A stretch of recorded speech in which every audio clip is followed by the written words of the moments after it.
Salut, donc bienvenue dans le deuxième tutoriel, les différentes sources de données possibles.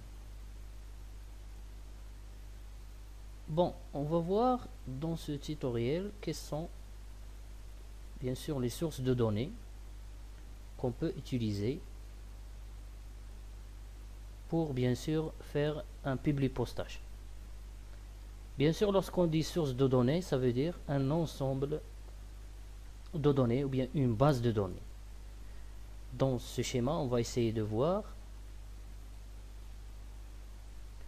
les différentes sources possibles. Donc la première source, c'est un tableau Word.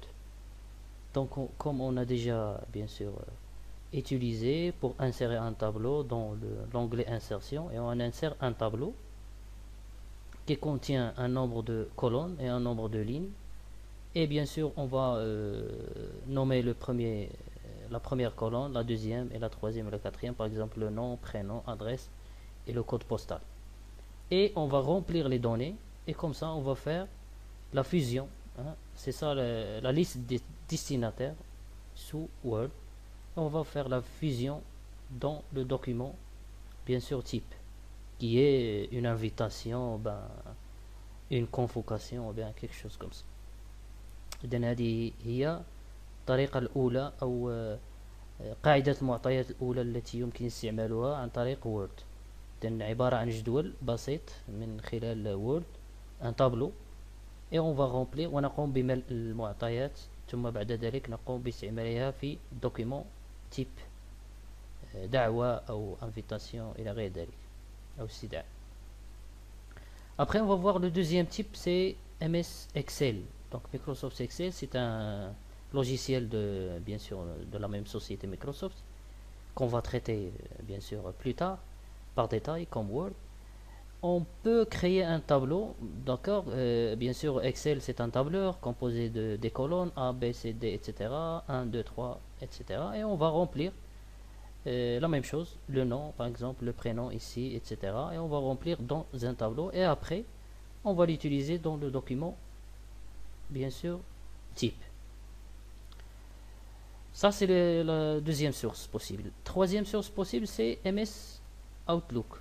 Donc Outlook c'est un logiciel aussi de la même famille Office, qui est un gestionnaire disons des courriers électroniques. Donc il permet de classer, gérer, filtrer les courriers électroniques bien sûr par internet. On peut l'utiliser ou bien utiliser une base de données directement vers le document type. Et la dernière source ou bien le dernier type de source, c'est MS Access, toujours la même Microsoft, toujours la même société. Access bien sûr c'est un logiciel de Microsoft qui est un gestionnaire disons de bases de données, d'accord. Il permet de créer des bases de données. Et le même principe, bien sûr, ici on va créer un tableau, la même chose, pour qu'il soit utilisé dans la lettre type.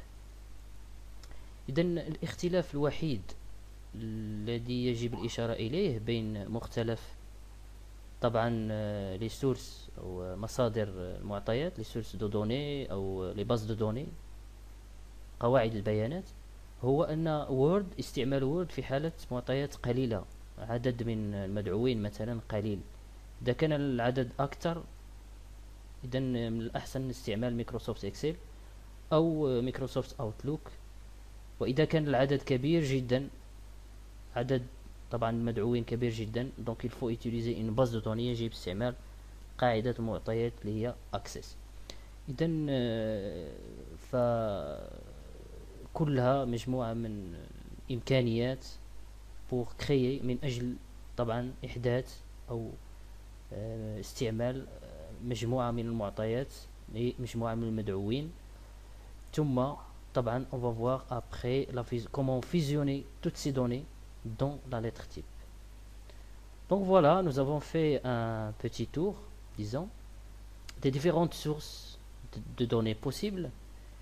Donc je vous invite à voir les tutoriels suivants pour voir comment faire la fusion de ces données dans une lettre type.